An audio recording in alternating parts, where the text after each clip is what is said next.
Bienvenidos. A esta hora por la emisora cultural Universidad de Antioquia, Sistema de Radio Educativa, usted tiene una cita con los especialistas de la Universidad de Antioquia en los radioconsultorios. Este es un canal directo del saber universitario con usted. Sintonícenos y participe en directo con sus inquietudes.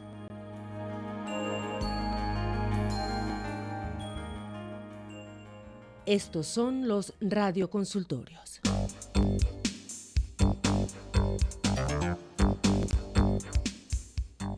Saludos cordial amigos oyentes, ya estamos en la franja de consultorios, la misma que ustedes escuchan de lunes a viernes, 10 a 11 de la mañana, 4 a 5 de la tarde, a través de las estaciones que hacen parte de este sistema. Mi nombre es Alexander Otálvaro Villada, tengo la grata compañía de Nidia María Montoya en este espacio de consultorio que tiene la coordinación para los jueves de la profesora María Eugenia Mejía. Nidia, bienvenida, ¿cómo le va? Muy buenos días, Alex, y también saludamos muy especialmente a nuestros oyentes que nos siguen en las diferentes subregiones, a esta hora conectados con el Urabá, en el Bajo Cauca, Magdalena Medio, Oriente, Suroeste y Occidente, y también nos pueden seguir a través de nuestra señal en internet en http://emisora.udea.edu.co. Los invitamos entonces a que estén muy atentos y también a participar en nuestro espacio hoy. En el 219-9845 más adelante ustedes se pueden comunicar desde cualquier subregión del departamento de Antioquia. Continuamos el ciclo con el doctor Jorge Gómez, es un tema que nos va a proponer a propósito de una reciente publicación y de las más recientes efemérides que hemos tenido. Ahora bien, de acuerdo para Patrina Montoya, nuestro operador sonoro nos hará la respectiva pausa durante el próximo minuto y de inmediato vamos a comenzar el diálogo con el doctor Jorge Gómez, quien nos va a acompañar en este espacio de la emisora. Y ustedes más adelante, importante que se puedan comunicar con nosotros. Bienvenidos, ya estamos en este espacio de la emisora cultural.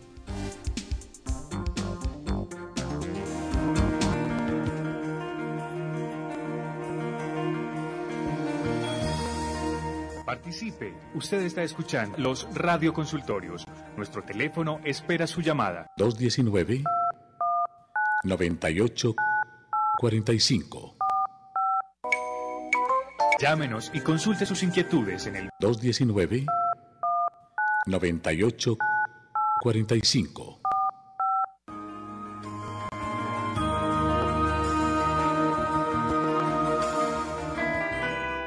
En la programación de la emisora cultural Universidad de Antioquia, variedad y contenido para escuchar y conocer. Los lunes a las 4 de la tarde, escuche Radio Consultorio Jurídico. Los abogados expertos de la Universidad de Antioquia resolverán sus inquietudes y le ayudarán a esclarecer sus dudas de manera sencilla y eficaz. Radio Consultorio Jurídico estará en su radio los lunes a las 4 de la tarde en la emisora cultural Universidad de Antioquia.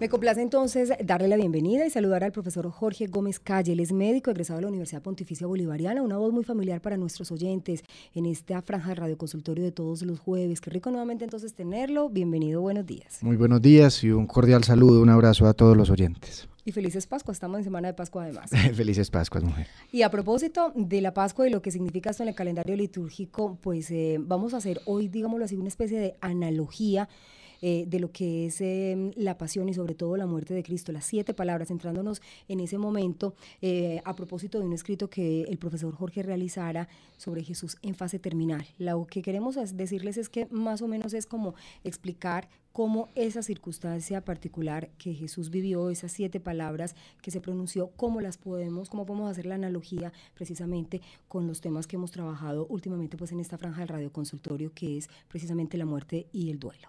Es precisamente, o sea, somos seres que se tienen que adaptar a su entorno, el entorno que acabamos de pasar. Ocurre cada año y cada año se utiliza de manera mecánica la muerte de Jesucristo para recordarnos que somos pecadores. ¿Qué tal que cambiemos un poquito el término y aprendamos de la muerte de este ser que nos dicen que durante su padecimiento en una cruz dijo 7 frases, 7 palabras que pueden ser pasadas a la cruz de una enfermedad, en un momento en una cama o en una muerte súbita, rápida, en donde también uno puede hacer la analogía, como dices, y hacer una muerte consciente. y que al tener esa muerte consciente sepamos que vivimos una vida plenamente. Bueno, queremos también hacer aquí una aclaración que me parece bien importante, una acotación, y es que nos vamos a basar en este escrito que realizó el profesor Jorge, que además lo pueden encontrar también en Facebook, profesor, ¿cierto? Sí. Podemos darle a nuestros oyentes, para quienes estén interesados, lo buscamos por Jorge Gómez Calle y se llama Jesús en fase terminal, para quienes también nos quieran hacer este acompañamiento. Y este escrito lo que busca es hacer esa reflexión sobre el vivir y el morir, pero ojo, porque no es un texto evangelizador, no es un escrito bajo ninguna filiación religiosa, eso también quiero que lo tengamos muy presente, y lo que estamos haciendo es esa analogía, precisamente las palabras pronunciadas por Jesús en ese último momento y lo que implica precisamente también un estado de morir, y la cruz precisamente como digamos esa analogía de lo que puede ser esos últimos momentos. Es bien importante que hagas esa claridad, porque ante los temas religiosos hay gente demasiado sensible, hay gente muy radical. Entonces aquí no se pretende ya hacernos los doctos pues en los términos bíblicos o en la palabra de Dios o en lo que sea, sino estamos ante una realidad de la muerte, todos vamos a morir. ¿Por qué no utilizar ciertas expresiones, ciertas cosas que han pasado en la vida para aprender a morir? Me gusta acá, sí señor, y quiero empezar con esta frase que tiene el profesor en este escrito y dice: cada instante muere un Jesús en la propia cruz de su vida, cada día tenemos la oportunidad de compartir y vivir sus enseñanzas. Precisamente, profesor Jorge, entonces, ¿cómo podemos hacer la analogía de lo que es la cruz de Jesús y la cruz que cada ser humano puede vivir todos los días? La vida como sí, en sí es una capa de posibilidades. Los humanos tenemos un cuerpo y una forma de vivir donde tenemos demasiadas posibilidades, y dentro de las posibilidades que vamos a tener, aunque lo neguemos, está la de enfermedad, la de enfermar y la de morir. Entonces, si hacemos esa correlación, este hombre que es considerado el maestro de maestros, en su momento de morir nos mostró ciertas señales. ¿Qué tal que consideremos nuestra enfermedad y nuestro proceso de morir nuestra propia cruz y nuestra forma de trascendernos a nosotros mismos?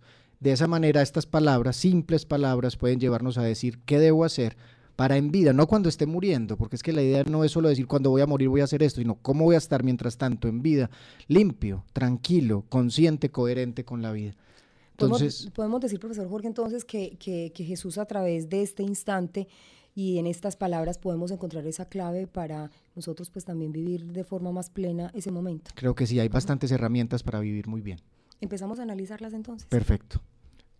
La primera palabra que dicen que Jesús dijo en la cruz, claro está que estas son palabras, no es claro, nadie históricamente puede decir que fueron escritas en este orden o hechas en este orden, pero nos han enseñado que fue así. Entonces empecemos por la que dicen que fue la primera. Perfecto, vamos entonces a recordarles también a nuestros oyentes que pueden participar en este diálogo que tenemos con el profesor Jorge en la mañana de hoy. Nos pueden llamar al 219-9845 desde cualquier región donde nos estén escuchando, o también para quienes siguen nuestra señal a través de internet, 219-9845. Y comenzamos, como usted lo dice, con la primera de estas palabras: Padre, perdónalos porque no saben lo que hacen. Aquí pues es claro que nos está hablando sobre el perdón. Hay que tener claridad de que como humanos somos imperfectos, estamos hechos de error y de aprendizaje. Nadie puede decir que nació perfecto. Somos parte de la única especie sobre este planeta que puede darse cuenta que se equivocó y enmendar el camino. Tenemos la capacidad de decisión. Somos parte de la única especie de este planeta que tiene conciencia de que va a morir. Ninguna otra especie. Somos animales humanos, otros animales no tienen conciencia de su muerte, actúan desde instintos primitivos. Somos la única especie que ha logrado superar esos instintos. Lastimosamente, cuando nos sentimos presionados, volvemos a los mismos instintos primitivos del miedo. Somos la única especie sobre este planeta que ha conseguido ventajas sobre otras especies, no por capacidades individuales físicas, sino por herramientas, armas, por formas de resguardarse ante las eventualidades del clima y cosas de estas. O sea, realmente como especie solos, especie contra especie, si estuviéramos en una lucha, pues no tendríamos mucha ventaja. Pero entonces, en ese sentido, hemos utilizado esas ventajas, tanto intelectuales, tanto materiales, tanto de las herramientas, muchas veces para hacer daño a nuestros propios congéneres o a las otras especies. En ese proceso aparece el perdón. Somos una especie que vive cuestionándose por los errores que comete. Lastimosamente, muchas veces dentro de la religión nos hacen sentir demasiados culpables.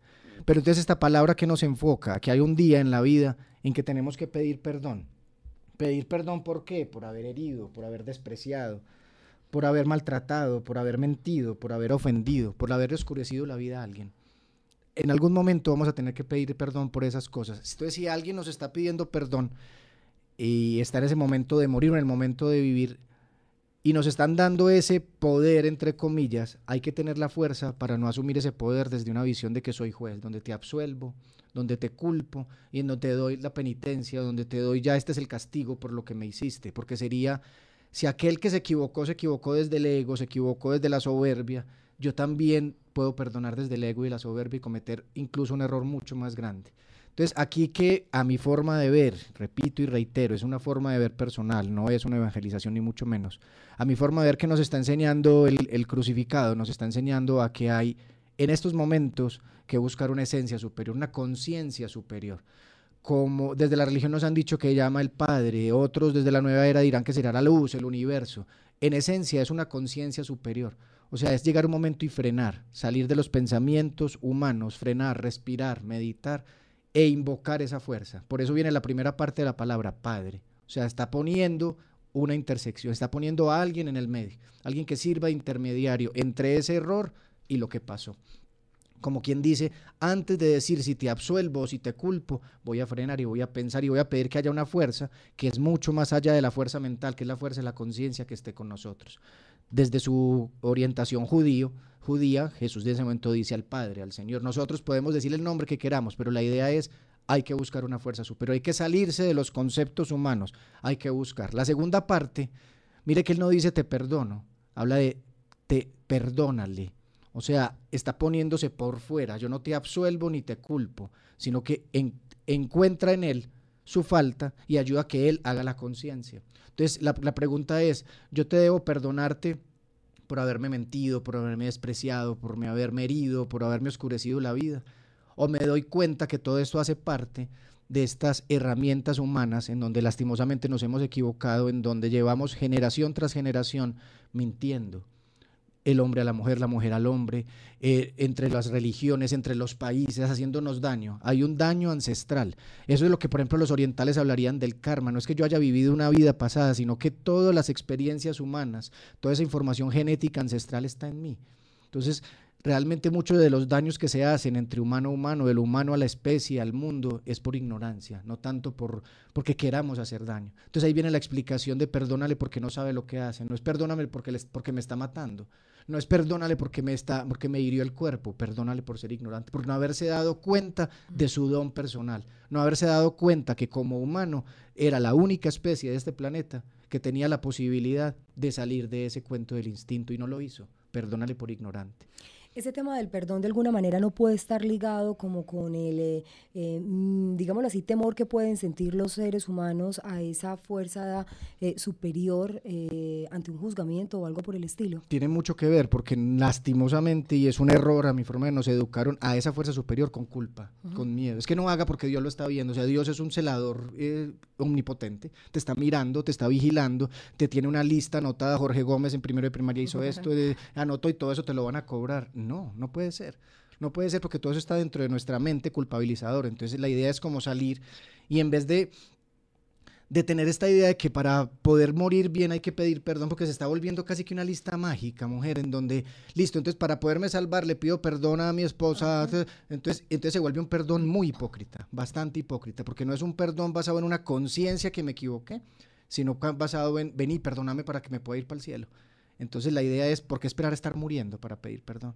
Entonces la idea, ahí ven a trasladar esta cosa, de esta palabra de Jesús, perdónale porque no sabe lo que hace. Entonces si vamos a lograr eso, entonces vamos a empezar a saber qué es lo que hacemos. ¿Qué tal que cambiemos? Entonces pedir perdón por haber mentido, a darle gracias por haberme dado una vida honesta. Ese perdón por haberme despreciado, a darte gracias por haberme dado una vida bella. Ese perdón por haberte herido, para decirte gracias porque me diste una vida saludable. Ese perdón por haberte odiado, por haberme dado una vida alegre. Ese perdón por haber oscurecido tu vida, por decirte gracias, por haber iluminado mi vida. Cambiar el perdón por la gratitud.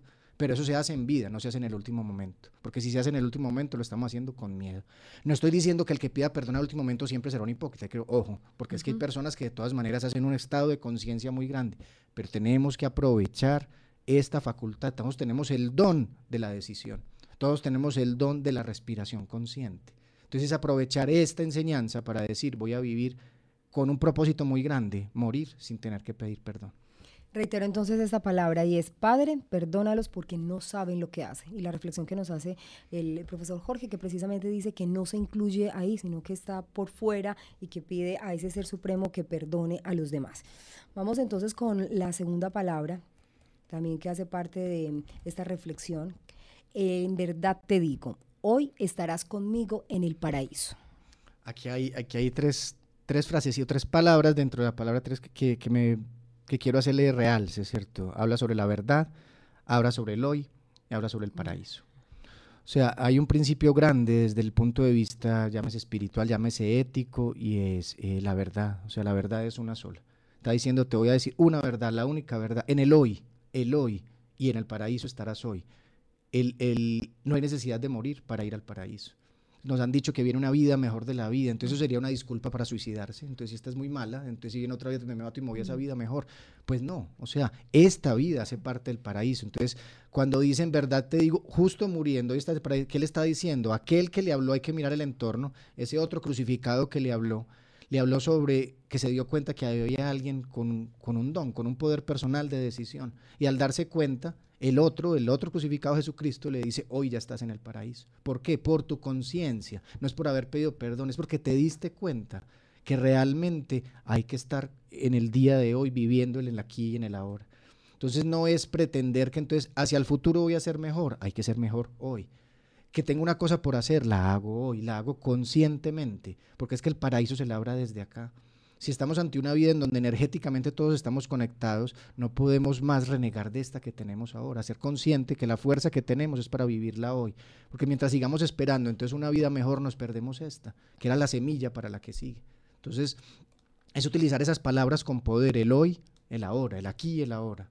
El poder de decidir hoy ahora, no pretender vivir ni del futuro ni del pasado, vivir el aquí y el ahora, y saber que así se construye una vida en donde tengo esos principios que ahorita enumeraba de la verdad, la belleza, la salud, la alegría y la luz. Si sigo esos 5 principios en el aquí y en el ahora, la vida tiene todo absolutamente dado. No tengo que esperar que venga nada ni nadie de afuera a dármelo. Pero culturalmente sí estamos preparados para pensar ese hoy, ese ahora, para actuar conforme a eso. Culturalmente nos han enseñado no a vivir el hoy y el ahora, sino al tener hacia el futuro, al guardar reservas hacia el futuro. Aquí hay que tener una profesión, hay que tener una casa, hay que tener una cuenta en el banco, y esa filosofía del tener, esa filosofía está basada en el miedo, y el miedo vende, porque te hago el ejemplo de una consulta médica. Por ejemplo, yo que soy médico, si se acerca una persona, y si una persona se acerca a un médico, esa persona no se está acercando para contar cosas agradables, tiene miedo porque está pensando que tiene una enfermedad. Si yo me aprovecho de ese asunto, le vendo el miedo con un diagnóstico, y detrás de ese miedo que le acabo de vender, entonces le meto toda una cantidad de pastillas que no puede comprar genéricos sino estos, y ahí empieza todo el negocio. No estamos preparados para vivir el ahora porque nos han educado con miedo, nos han educado desde la parte política, desde la parte religiosa, desde la parte social, desde la parte académica, con miedo. Entonces, no estamos preparados, pero claro que podemos prepararnos. ¿Cómo? Frenando, saliendo de esta velocidad en donde la gente piensa que hay que conseguir, se confunde el aquí y el ahora con conseguir todo aquí y ahora. No es conseguir las cosas, ya todo está dado. Nuestros ancestros indígenas decían que tenemos 2 tareas para precisamente poder vivir en el aquí y en el ahora. Uno, desde la energía, desde lo que ellos llaman el yo de la mente, el ser que construye los pensamientos, debo crear el mundo en que vivo. El mundo en que vivo, cuando yo nazco, ya la parte de la sociedad, de la ciudad, del campo está creada. O sea, ya eso ha sido un acuerdo evolutivo. Pero la otra parte que yo creo desde mi mente es el personaje. Creo el género, creo el oficio, creo lo que voy a hacer, lo voy haciendo poco a poco. La otra parte es desde el yo del corazón, crear las fuerzas, las virtudes que va a vivir esa persona. O sea, si yo desde yo del corazón me vacié, porque las virtudes que tengo, si se pueden llamar virtudes, o los propósitos de vida que tengo, es tener, es apropiarme de todo, es que soy persona, si ven que tengo carros, si ven que tengo casas, si ven que tengo, entonces ahí me perdí, porque voy a estar en el yo del afuera. En cambio, si volvemos al yo del corazón, en donde estos ancestros indígenas dicen que ese yo del corazón está regido por 5 principios, que los vuelvo a repetir: la verdad, la belleza, la salud, la alegría y la luz. Si esos 5 principios, si esas 5 preguntas me hago ante cualquier decisión, voy a comprar una casa, es una casa que la compro honestamente, es una casa que me hace ver la vida bella, es una casa que me hace sentir saludable, que me hace sentir alegre, que me le da trascendencia a mi vida, la tomo. Para las decisiones más grandes y más pequeñas, si tomo esas 5 decisiones, empiezo a vivir el aquí y el ahora. Pero si empiezo a tomar esas decisiones solo basados en ego, en soberbia, en que eso me va a hacer sentir mejor, en que conseguí un nuevo diploma y lo voy a mostrar y voy a llenar la pared de diplomas, pero a la gente no le importa el diploma, le importa la persona. Entonces, no estamos preparados desde que sigamos viviendo en el yo de la mente. Entonces, el hombre y la mujer nuevos, los que se está invitando ahora bajo la disculpa de una nueva espiritualidad, no es nueva, es volver a lo anterior, volver a lo ancestral, en donde había una época en que el ser humano era capaz de distinguir a través del aire, a través del viento, lo que le pasaba a su congénere planta, a su congénere animal. Y nosotros perdimos esto precisamente por vivir afuera. Entonces, si queremos vivir el aquí y el ahora, es frenar despacio y entender que en ese hoy volvemos al paraíso, viviendo aquí y ahora. Bueno, es esta entonces la segunda palabra. En verdad te digo, hoy estarás conmigo en el paraíso. Reiteramos a nuestros oyentes, si tienen inquietudes acerca de esta reflexión que estamos haciendo con el profesor Jorge, nos pueden llamar al 219-9845. 219-9845. Nos vamos, si le parece, profesor Jorge, con la tercera de estas frases, y es: madre, he aquí a tu hijo, hijo, he aquí a tu madre. Yo creo que estos sí tienen mucho para enseñarnos de verdad. Esta es bien bonita porque imaginemos ese entorno, un hombre en una cruz, está viendo, dicen pues que en ese momento está su madre María y está al lado de su discípulo Juan, y hace esta frase. Para mí es una frase bien significativa porque nos está dando pues muchas lecciones, pero las que yo veo son, primero que todo, se está desapegando y está delegando funciones. O sea, llega un momento en la vida, sea por enfermedad, sea por incapacidad, en donde no podemos seguir siendo lo que veníamos siendo. Ahí viene otra vez el bendito ego. Nos centramos en que tenemos que seguir siendo. Pero llega la enfermedad, que es una fuerza de humildad, y nos dices que no puedes seguir siendo esto. No puedes seguir siendo el que era responsable de la casa. Entonces tienes que buscar a quién delegarle las funciones. No puedes seguir siendo el que le hace las tareas a los niños. Hay que buscar quién le va a buscar las tareas a función. Entonces es un acto de humildad. Y aparte de eso, es encontrar cómo dejar a los otros bien, aparte de todo. Entonces, madre, ahí está tu hijo. O sea, yo no voy a poder seguir siendo desde el cuerpo tu presencia, pero ahí está quien te acompañe. Hijo, también ahí está quien te guíe. Entonces, es aprender a que los demás son importantes en la vida y que nosotros podemos ser importantes en la vida de los demás, pero no somos indispensables. Entonces, es aprender a delegar la función porque ya no voy a poder ser. Yo cuando nací, fui creando, como decía ahorita, desde el yo de la mente, una función. Fui creando un género. Entonces, llega la enfermedad y llega el proceso de la muerte y ya dejo de ser médico porque estoy en mi cama. Entonces ya no puedo decir que usted quién es, usted es médico. No, yo ya soy el enfermo. Tengo con humildad aceptar que soy el enfermo. Y ya es el papá de sus hijos, pues soy papá nominal porque ya no estoy siendo papá, yo estoy siendo un ser que ellos vienen a visitar, que me reconocen como padre por el hecho de que me han visto, pero ya desde la acción no estoy siéndolo. Entonces esta frase nos invita a que aceptemos la naturaleza del ser humano. Los budistas, los orientales, dicen que tenemos 5 naturalezas que debemos aceptar. Debemos aceptar la naturaleza del enfermar, debemos aceptar la naturaleza del envejecer, debemos aceptar la naturaleza del morir. Nada de lo que diga y nada de lo que hagamos va a evitar o que enfermemos, o que envejezcamos, o que muramos.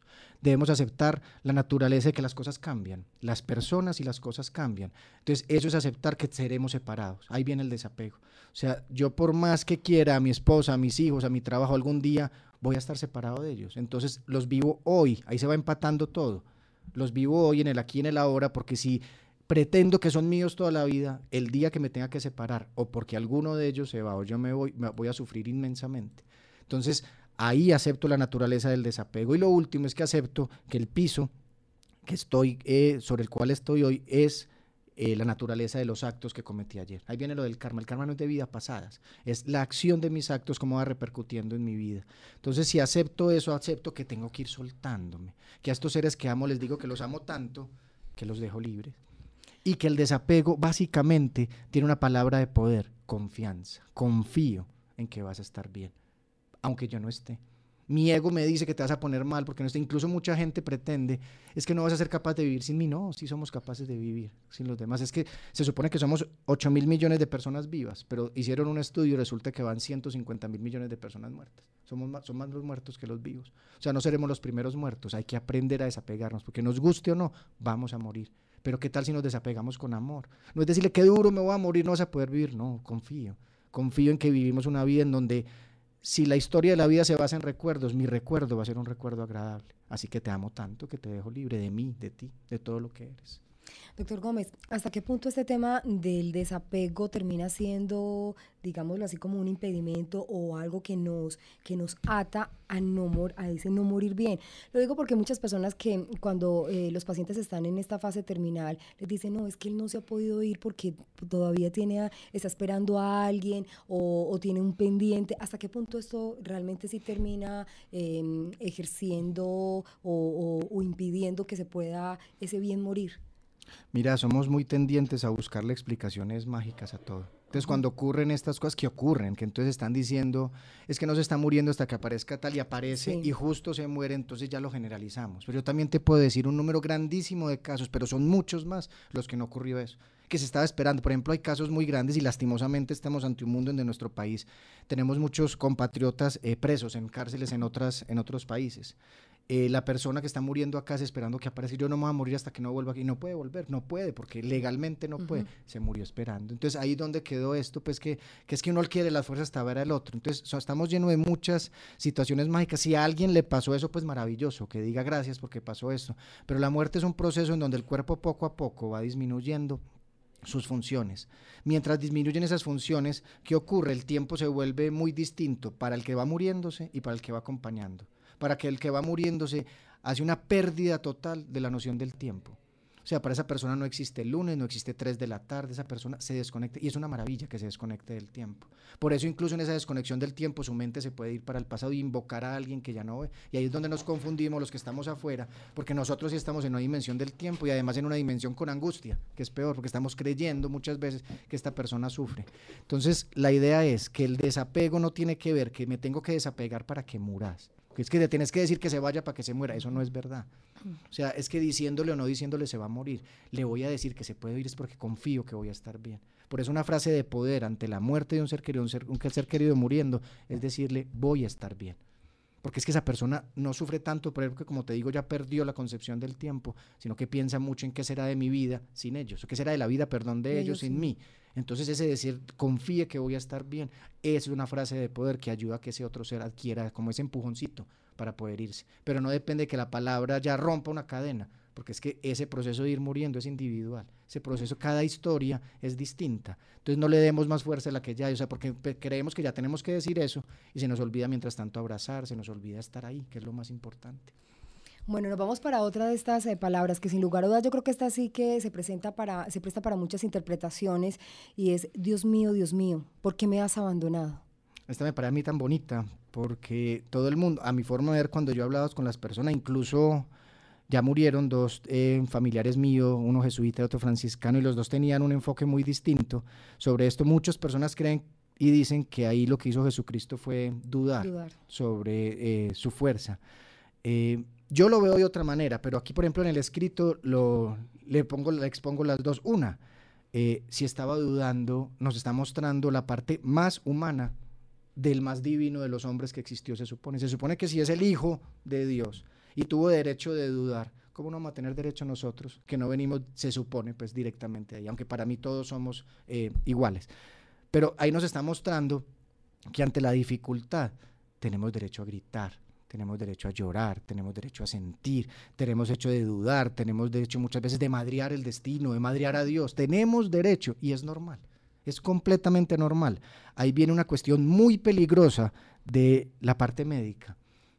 Todos esos aspectos normales de nuestra condición humana lo han vuelto una enfermedad. Entonces, si una persona reniega, ya tiene una personalidad antisocial. Si una persona está triste porque se está muriendo, lo que tiene es una depresión. No, ¿cómo no me va a dar tristeza estarme muriendo? Normal llorar porque estemos... No, pero démosle fluoxetina, démosle amitriptilina, viene la pastilla de la felicidad.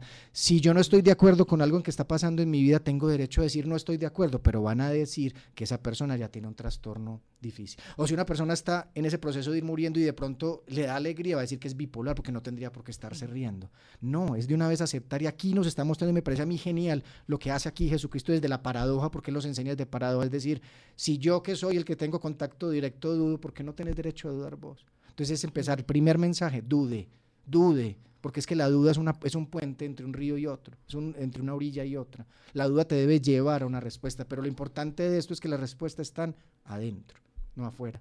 Pero para poder encontrar esa respuesta, debo dudar, debo gritar, debo llorar, debo renegar, Debo sacar de mí todo eso. Y ahí está la labor del acompañante. Mientras estás dudando, te abrazo. Mientras estás llorando, te beso. Estoy ahí. Que eso es lo que más necesita una persona en fase terminal. No necesita quien lo evangelice, no necesita quien le dé consejos. Porque es que el único consejo que necesita se lo está dando él por dentro. Me estoy muriendo. ¿Qué hago mientras tanto? Que me acompañen. Entonces es la primera parte de este mensaje. Lo otro, si uno se pone a leer dentro de la Biblia, hay un salmo, el Salmo 22 dentro de la Torá, entre la parte judía, el 21 entre la cristiana, que empieza exactamente igual con eso. Empieza, Dios mío, ¿por qué me has abandonado? Incluso dice, solo por leer la primera frase, Dios mío, ¿por qué me has abandonado? Porque estás tan lejos de mi salvación y de las palabras de mi clamor. Dios mío, clamo de día y no respondes, y de noche y no hay para mí reposo. Pero tú eres santo, tú que habitas entre las alabanzas de Israel, en ti esperaron nuestros padres, y así sigue. O sea, ¿qué tal si pensamos que lo que Jesucristo estaba haciendo allí era utilizando el poder de la oración, el poder de las palabras para calmar su dolor? ¿Qué tal que nos está diciendo y nos está dando la invitación a decir, bueno, en vida, hermano, como dice una poesía, en vida, hermano, cree la forma para que usted no pierda el justo medio? Porque si usted se deja llevar por la adversidad, si se deja llevar por la angustia, no va a tener herramientas cuando las necesitaba. Entonces, ¿cómo podemos crear esas herramientas? Entonces, una puede ser la oración, pero una oración consciente. Mire que él ahí buscó una en especial, una oración que sirva para ese momento. O podemos aprender a meditar y a decir mantras, o podemos aprender a respirar, pero que encontremos una forma en la cual nos salgamos de la mente del miedo y entremos a la mente del medio, del justo medio. Es un cambio de letricas, del miedo cambia la I por la E. Entonces, pasar del miedo al medio, y las palabras de poder son importantes. La comunicación, ustedes dos que son comunicadores, saben que es fundamental cómo se comunican las cosas, porque de acuerdo a cómo la gente escuche, de pronto hace creencias. Entonces, las palabras de poder llegan al punto en donde pueden hacernos quitar los miedos. Palabras de poder que están escritas hace cientos de años. Ahí que nos está diciendo, por ejemplo, el hombre de la cruz, que utilizó una palabra de poder para él. Una cosa tan sencilla, los budistas, por ejemplo, dicen que lo más importante es la palabra del último segundo antes de morir. Esa palabra, lo que piense uno en el último segundo va a definir una vida. Entonces, la mayoría de la gente, lastimosamente, la última palabra que está diciendo es miedo, rabia, odio, o temor, o culpa. ¿Qué tal si la última palabra es gracias? Si la última palabra es amor, si la última palabra es confío.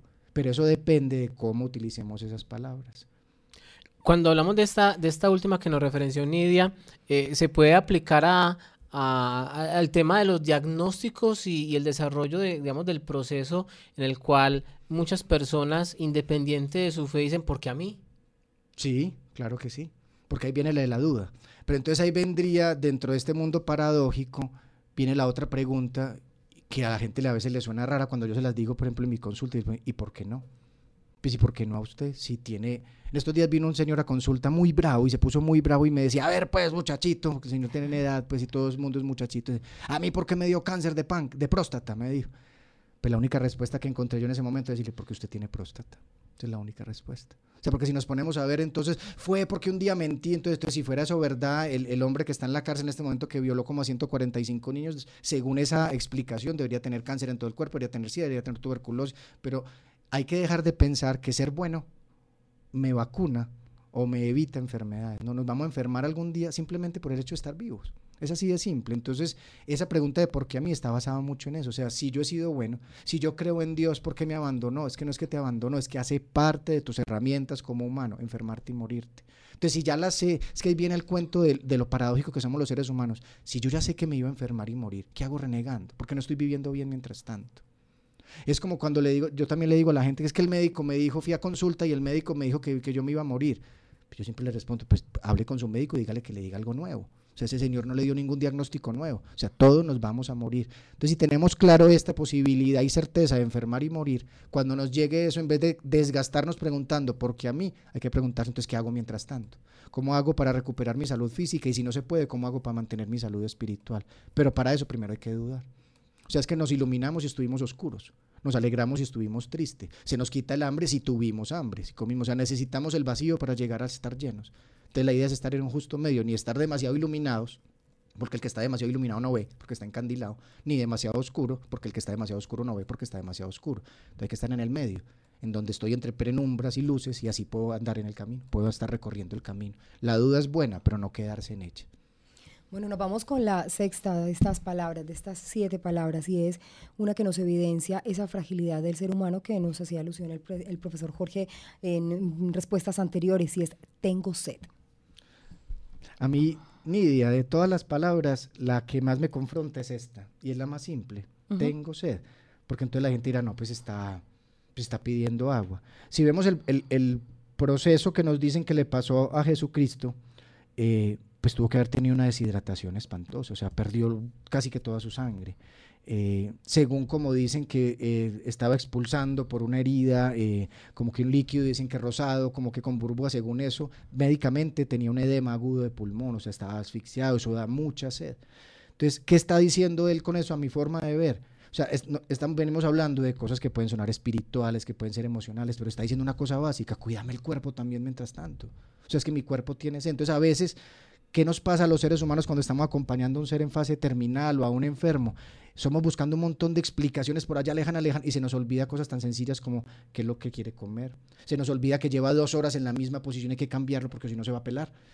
Se nos olvida que hay ciertos alimentos que pueden hacerle daño. Se nos olvida que uno mientras tenga dolor no puede rezar. Me ha tocado ver gente, por ejemplo, que está en unos inmensos dolor y con una buena intención, porque nadie va a decir que va a ser una buena intención, pero más basado en, venga, recemos para que se le quite ese dolor y las gotas de morfina al lado. No, dele las goticas y después rezamos. Pero no es de extrañar que si yo tengo un dolor bien fuerte, voy a renegar, no me pongas a rezar y viene la madreada porque tengo mucho dolor, entonces ya van a decir es que este perdió la fe. No es que haya perdido la fe, es que tiene dolor. Entonces aquí nos está dando un mensaje muy grande, pero muy grande, y es cuida mi cuerpo, porque si mi cuerpo está siendo indignamente tratado, si mi cuerpo está teniendo sufrimiento, no pidas que yo busque espiritualidad. Entonces, ¿cómo debo cuidar el cuerpo? Pues el cuerpo tiene muchas capas, entonces debo cuidar la piel. La piel de una persona enferma se va a deshidratar. Entonces no es solo tener sed de tomar algo, sino de humedecer esa piel. Una persona necesita ser humectada y esa humectación al mismo tiempo es una caricia. Entonces, ¿qué tal que volvamos ese de ponerle una cremita, ese bañar a una persona enferma, un acto de amor? Por ejemplo,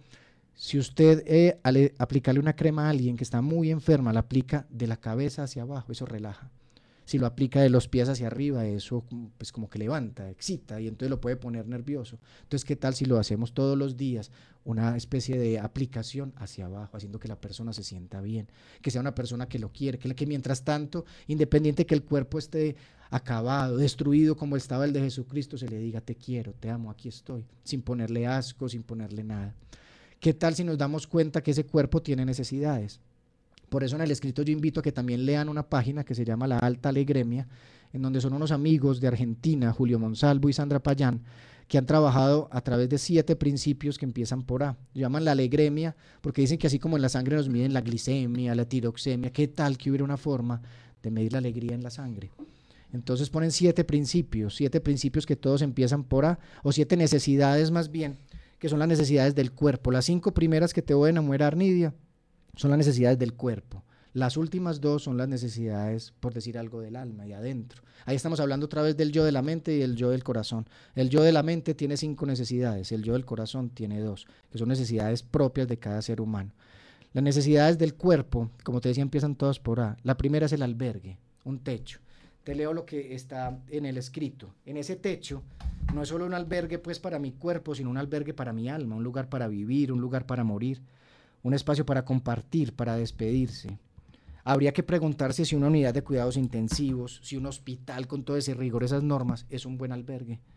O si preferiblemente, independiente del miedo que tiene la gente, es que no va a tener el recurso. Ante la muerte el recurso es la compañía, es la vida. Entonces, primera necesidad, un albergue. Segunda necesidad, un abrigo, una ropa, pero un abrigo entonces que también sea el abrazo, sea el estar ahí.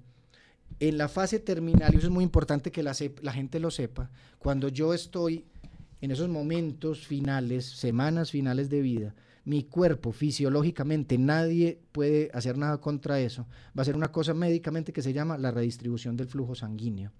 Va a mantener casi que el 75% de la sangre entre corazón, pulmones, riñones y cerebro. Eso va a hacer que la persona, como que del pecho hacia arriba, tenga muchísimo calor, muchísimo calor. El 25% de la sangre restante va a estar en las extremidades. Entonces eso va a hacer que la persona tenga muchísimo menos sangre de lo que había, entonces va a estar fría, va a estar morada. ¿Qué hacemos los seres humanos? Con una buena intención, apenas le tocamos los pies, las manos a una persona y lo sentimos helado, entonces lo llenamos de cobijas eléctricas, le ponemos guantes, le ponemos un montón de... y resulta que esta persona está asada del calor. Toda persona en una fase final tiene mucho calor, precisamente porque los órganos, entre comillas, más calientes están llenos de sangre. Entonces lo que hay que hacer es precisamente esta necesidad de abrigo, la persona lo que necesita es estar muy fresco y que el abrigo sea la compañía y el aprecio, pero que no lo llenen de estas cosas, porque ahí viene entonces de pronto una sudoración excesiva que lo va a hacer deshidratar. Una deshidratación bien fuerte puede hacer que una persona tenga como ilusiones ópticas, tenga ilusiones auditivas, tenga alucinaciones. Entonces la idea es, el abrigo es un abrigo en donde haya frescura. Ahí viene entonces la palabra, tengo sed, dame frescura, porque voy a estar con un calor horrible. Entonces ahí viene la parte del abrigo. El agua es otra de las necesidades para nuestro cuerpo físico. Va a llegar un momento en donde el agua va a disminuir, pero debe saber la gente que la última como sensación física que pierde una persona en fase terminal es la sensación de la sed. Entonces hay que estar remojándole los labios. Entonces mire que hasta en eso se podría decir que ahí apareció un Jesús médico diciendo pilas. No deje que se me remojen los labios, no deje, que se me resequen los labios, porque eso me va a dar sensación de sufrimiento, así está inconsciente. Entonces manténgame los labios como humedeciditos y todo eso, porque eso le va a dar paz a mi cuerpo. Entonces ahí viene otra parte. Otra de las necesidades es el aire. Es un aire que no tiene que ver solo el aire que respiro, sino que también que haya cierta comodidad. Uno ve que muchas habitaciones de enfermos muriendo son con 15, 20 personas al mismo tiempo y pretendiendo que eso es ayudarle al otro. La persona necesita un aire amplio, necesita tener también su espacio de intimidad, démosle ese aire.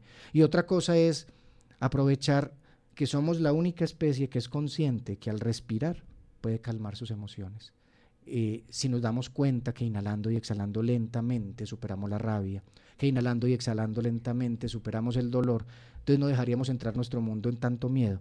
Entonces es también darnos cuenta que el aire que yo estoy exhalando en este momento, Nidia, dentro de un momento vos lo vas a inhalar, el aire que vos exhales lo va a inhalar después Alex o yo. ¿Qué quiere decir? Que estamos conectados. Y a través de ese aire pasan moléculas, pasan átomos, en donde está toda la información de nuestra vida. O sea que no necesitamos comunicar verbalmente para entendernos. Entonces, ¿qué tal si utilizamos esos momentos, no solo los finales, aquí estamos hablando sobre la muerte, pero si utilizamos los momentos de la vida para aprender a respirar, para andar despacio? Está comprobado que una mente que esté angustiada o una mente que esté demasiado entusiasmada respira rápido, esa persona, y esa persona respirar rápido le va a llevar menos oxígeno a su cerebro y eso va a hacer que tome las decisiones desde el cerebro más primitivo, desde que llama el cerebro reptil.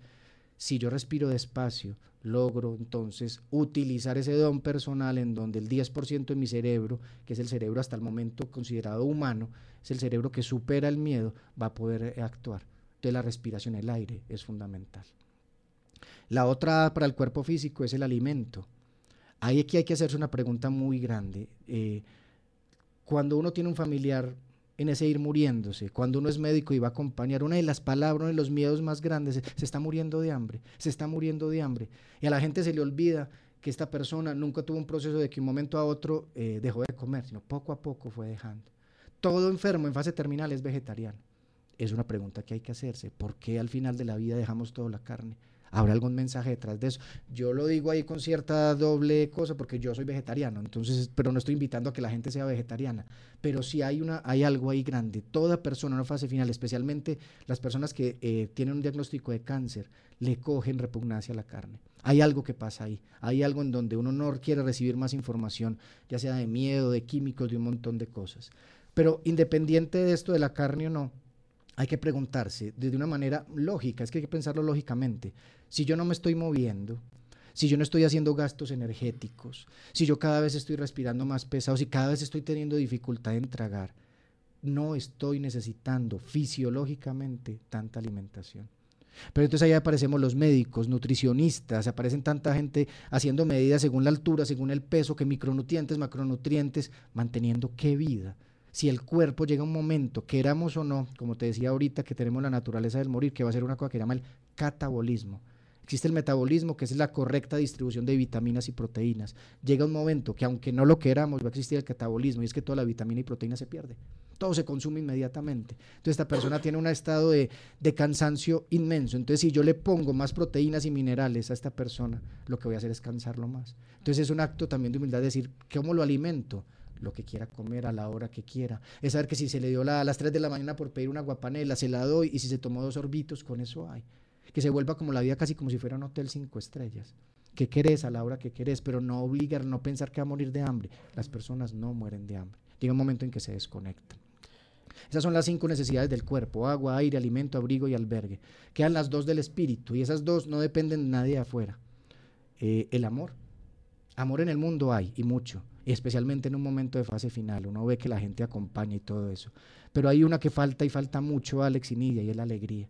Nos volvimos muy serios los seres humanos, nos volvimos, y especialmente los adultos, nos volvimos muy llenos de metas por cumplir, de buscar resultados, y entonces es el tipo que llega a ser gerente, pero le da una alegría efímera porque ya quiere ser presidente, y ya cuando quiere ser presidente quiere ser dueño. O sea, no, tenemos una soberbia, una cosa que no nos permite ser alegres. Y si estamos hablando de una fase final, sí que nos volvemos sobrios. Estar en una fase final de la vida, lastimosamente para muchos enfermos, se vuelve un velorio en vida, que solo van a rezarle, solo van a decirle, hablarle de la muerte, y se les olvida decirle que si por fin volvió a ganar el Medellín, que si Nacional no, eso se les olvida, pues cosas tan simples como esos, que si a la persona le gustaba un deporte, que si le gustaba una lectura, porque no me siento a hacerle eso, que si a la persona le gustaba un tipo de música, porque no me siento a que ponga esa música. En estos días atendí a una persona fanática del tango. El tango tiene muchas canciones tristes, el tango es la forma del despecho argentino, por decirlo, muchas de sus canciones. Entonces muchos de los que escuchaban a este señor o veían a este señor oyendo tango decían, pero eso lo va a deprimir, mano, y este señor estaba feliz. Pues eso fue lo que construyó en su vida, el tango lo hacía y sacaba fuerza y canta. Entonces eso, o sea, es buscar si la muerte es como la prueba final a que la vida fue en alegría o no, porque no podemos celebrar mientras morimos. En ese envión final, si se puede afirmar así, cuando se da la oportunidad a muchas personas que están en fase terminal, que salen de las clínicas directamente a sus casas, porque los profesionales de la salud dicen, no hay nada que hacer, mejor que se vaya a su casa y termine sus días. Ese tipo de mensaje, ¿cómo debe asumirse? Porque cuando una persona está en la clínica con una enfermedad, independiente que sea, cuando se está en manos de los médicos y de la ciencia, siempre se alberga la esperanza de que haya solución y que se va a postergar, por difícil que sea, la vida a aquella persona que está enferma. Cuando se le da de alta y dice, no, váyase para la casa. A morirse. A morirse. Ahí, digamos, comienza esa especie de conteo regresivo y esa dificultad de muchas personas. Bueno, y entonces no hay nada que hacer. ¿Cómo asumir dentro de lo que han sido estas palabras esos momentos que pueden ser de días, 4, 5 o de semanas, dependiendo por supuesto la condición de aquella persona con dificultades de salud? Lo primero es que, ya lo dijiste, hay que salir del concepto que la medicina puede con todo, porque entonces estaríamos hablando de que porque sí se puede hacer para los que tienen medicina prepagada y no para los que tienen CISBEN. No, lo primero que hay que saber es que cuando el médico dice que no hay nada para hacer, lo que está diciendo detrás de eso es, yo no tengo nada para hacer. Mi medicina, mi ciencia no puede ofrecer nada más para lo que usted está buscando, que es salvar o recuperar un órgano. Usted sí tiene todo para acompañar y estar al lado mientras ocurre algo que iba a ocurrir, crea o no. Entonces aquí hay 2 opciones: o me quedo en ese punto de victimizarme y decir, no, es que me abandonaron, o decir, bueno, y mientras tanto voy a acompañar. ¿Y a quién estoy acompañando? ¿Estoy acompañando al cáncer de próstata o estoy acompañando a mi papá? ¿Estoy acompañando a la leucemia o estoy acompañando a mi hija? Entonces, si no se nos olvida siempre el quién hay ahí es donde vamos a tener una buena compañía. Pero si acompañamos enfermedades, estamos llevados, porque una enfermedad siempre va a terminar generando algún daño. Y ese daño puede llegar a ser tan grande como que muramos, o tan bueno como que muramos, Alex. Porque como decía una paciente bellísima mía, que no ha pasado, yo creo que ella no sabe ni leer ni escribir, pero ante una convocatoria que hicimos alguna vez sobre qué es la enfermedad y la muerte, esta señora decía, ¿la muerte qué es? La muerte es un recurso. Es el recurso que tenemos los seres humanos cuando mi cuerpo no puede, entonces tiene el recurso de morir. Entonces vamos a celebrar la vida, vamos a celebrarlo. Es tomar la muerte. Entonces, ¿con qué puedo hacer cuando me dijeron que no hay nada para hacer? Bueno, entonces la muerte sí es algo por hacer. Si tomo la muerte como amiga, entonces ¿a quién le entrego yo a mi ser querido? A una amiga. Vamos, llévatela. O cuando llegue por mí, vamos amigo, vámonos a ir. Pero entonces, ¿qué podemos hacer? Mucho, mientras acompañemos, mientras estamos en compañía del quién, no del qué hay ahí. Doctor Gómez, continuando con esta reflexión, ya nos vamos a las 2 últimas palabras rápidamente, y es una que pues para muchos simboliza como ya la entrega, como llegó el momento final, y es todo está consumado. Aquí nos invitan a rendirnos, aquí nos invitan a decir ya no puedo más. A tomar esa conciencia como especie única que podemos hacerlo. Juntando lo que acabamos de hablar. Es que todas las palabras vos vas viendo van llevando al momento, ¿cierto? Van encadenadas, están todas interrelacionadas. Entonces, yo ya perdoné o me hice perdonar. Yo ya desprendí, ya delegué. Yo ya tengo el cuerpo físico en paz, ya tengo estas necesidades listas. Ya no tengo nada más para hacer. O sea, ya no soy, voy a poner el ejemplo, ya no soy médico. Ya ni siquiera soy Jorge porque no tengo que presentar mi cédula para nada. Ya quién soy, soy el que se está muriendo. Me rindo, renuncio. ¿Renuncio qué? A esta especie. Renuncio. Pero la gente sigue diciendo, ¿qué van a hacer ustedes sin mí? Siguen. No, renuncio. Entonces la renuncia no es por miedo. La renuncia no es porque me rendí. No, la renuncia es porque acepto que ya aquí no hay nadie. Yo no soy el mismo que estará dentro de 15 días si estoy vivo. Seré otro, habrá cambiado. Lo mismo es no ser el mismo cuando muera. Y no sé ni siquiera si cuando muera exista algo más. Pero mientras tanto voy a renunciar a todo eso, porque si no renuncio a todo eso, voy a seguir pensando, ¿y qué va a hacer de mi oficina? ¿Y qué va a hacer de las cuentas por correo? Renuncio, es que ya acepto que yo no tengo nada que hacer. Entonces empiezo a decir, renuncio desde lo más grande, se supone a lo más pequeño, renuncio a mis diplomas, renuncio a mi consultorio, renuncio a mi familia, renuncio entonces a ti Esteban, a ti Nicolás, aquí Miguel, renuncio a ti Paula, mi esposa, renuncio a mi familia, mamá, papá, hermanos, renuncio a este cuerpo y en última instancia renuncio a Jorge, porque cuando me voy a ir, el cuerpo es la muerte del cuerpo, entonces renuncio. Todo está consumado, renuncié, estoy en paz. De ahí hay muchos pacientes, no lo dicen estoy consumado, empiezan a decirle a la gente, yo ya me quiero morir. Entonces la gente lo dice, ay doctor, está pidiendo eutanasia, y es que ya se rindió. Está diciendo, todo está consumado, está diciendo ya es cuestión de tiempo, ya me quiero morir, estoy en paz. Qué rico poder llegar a eso, decir ya, pues estoy en paz. Qué triste es uno muriendo, decir no, yo quería más, puro ego, puro miedo, ¿no? Todo está consumado, renuncio. Entonces, estamos preparados para renunciar, porque es que nos puede pasar súbitamente, nos coge un carro, nos da un infarto, cualquier cosa. Estamos preparados para renunciar hoy. Como una palabra lleva a la otra, usted nos estaba pues hablando de eso, nos vamos ya a la última, y es Padre, en tus manos encomiendo mi espíritu. Renuncié, ¿cierto? ¿Qué sigue? No sé. Al mismo Padre que en la primera le dije, te pongo aquí de intermediario para el perdón, aquí te pongo intermediario para lo que haya después. Ahí volvemos entonces a una explicación desde la física. Los seres humanos, habrá otras especies que de pronto más, solo somos conscientes del 4% de las ondas que nos rodean. O sea que construimos una realidad basada en un 4%, lo que está entre la vibración ultravioleta y lo que está entre la vibración infrarroja. Eso es lo que puede percibir nuestros sentidos físicos. Dentro de esos sentidos físicos hemos creado entonces una explicación religiosa, científica, política, social a la vida. O sea que vemos muy poquitos, estamos rodeados entonces de un 96% de misterio. No sabemos qué hay alrededor. Lastimosamente nos han enseñado a ver ese misterio con miedo. No salga, no haga, no se atreva, mire que ese mundo es difícil. No, en ese momento final, después de renunciar, entonces mira que es aceptar el misterio. O sea, ya renuncié a la vida, pero entonces si renuncio a esta vida física, estaré aceptando otra vida. Entonces ahí no nos explica qué ocurre, pero sí nos está diciendo, estoy dándole la bienvenida al misterio. Durante una vida viví dentro del 4%, ya voy a vivir en el 100%. Entonces es otra vez poner intermediario esa fuerza, esa conciencia superior, te encomiendo esto que soy, no sé qué va a pasar. Y no nos está diciendo, y si nos dijera qué fue qué pasar, no sería un maestro, porque es que un maestro no te dice qué va a pasar, te muestra caminos. Entonces nos está diciendo, aparte de que renuncie, tenga una fuerza en donde usted se va a unir a algo. Ahí volvemos a la física, está comprobado que cuando una persona muere, los átomos que conforman esa persona no mueren. O sea, el órgano, lo material, sí. Pero esos átomos es como si fuera una explosión. Ahí se repite lo que se llama el Big Bang. Cada muerte es un Big Bang.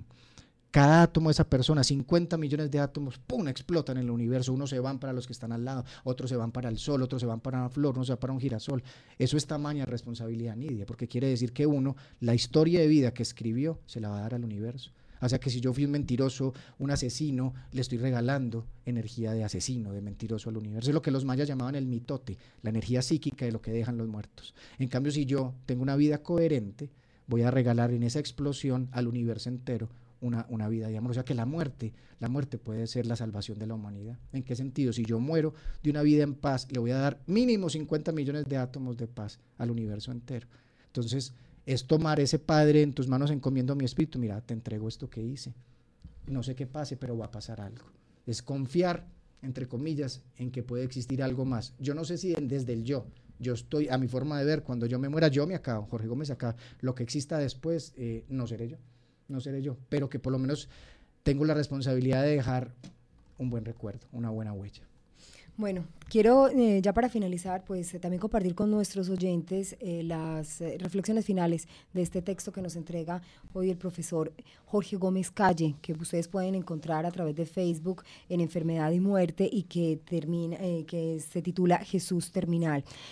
Nos habla de 7 palabras: perdón, el ahora, desapego, duda poder, cuidado del cuerpo, aceptación y entrega. Que es esa analogía y esa interpretación que hace el profesor Jorge precisamente de ese último momento de la cruz de Jesús. Y queríamos también además ser muy claros en que no se quiera una interpretación desde una religión en particular, sino que es una reflexión también desde lo muy personal y esas vivencias también que como médico y atención a pacientes en etapa terminal pues también le ha enseñado precisamente ese día a día y ese convivir con ellos. Profesor Jorge, gracias por estar con nosotros compartiendo estas reflexiones que usted precisamente hacía en esta temporada de Semana Santa, que creo que caen muy bien para nuestros oyentes. Y las conclusiones, por supuesto. Muchas gracias. No, la conclusión básica es, y creo que le hemos dicho a Alex en todas las veces que nos hemos tenido la fortuna, la bendición de reunirnos, y es que no esperemos estar muriendo a arreglar la vida. O sea, la vida se arregla viviéndola. El perdón se logra actuando normalmente, actuando éticamente, actuando desde la alegría, que no nos volvamos tan serios y no esperemos a seguir repitiendo la historia esta ancestral de soberbia, de daño. Hagamos el cambio, pero el cambio empieza en una decisión personal. No esperemos que porque hay un nuevo papa va a cambiar la humanidad, no esperemos que porque va a haber, no, hágalo desde usted mismo, ya, porque independiente de eso, el día de morir, usted va a morir de su historia personal, no va a morir de la historia del universo, va a morir de su historia personal, entonces viera y muera de una manera agradable, de una manera alegre. Quitarse las cargas. Quitarse las cargas, la cruz. Precisamente, morir. Pero la cruz no es solamente cuando le dan la noticia y viene la muerte, sino que cuáles son las cruces que mucha gente carga y por eso no vive. Las cruces son impuestas, nosotros no vinimos con cruces. Las cruces nos las imponemos nosotros mismos por el miedo. La cruz del ser humano es el miedo, pero somos la única especie que respirando, viviendo coherentemente sale de esa cruz. Es una cruz que nos inventamos, hay que salir de ella. Quiero cerrar con esta frase también que nos entrega el profesor Jorge en este escrito y es: una vida, una fuerza, una posibilidad. Con eso entonces cerramos. Muchísimas gracias por estar con nosotros en esta mañana en la emisora cultural, profesor Jorge Gómez Calle, médico egresado de la Universidad Pontificia Bolivariana. Un abrazo a todos, feliz vida, feliz muerte.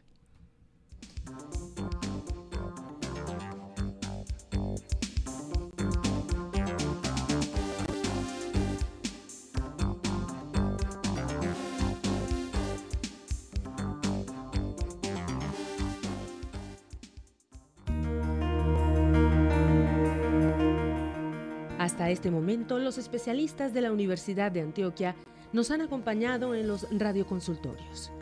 Este es un canal directo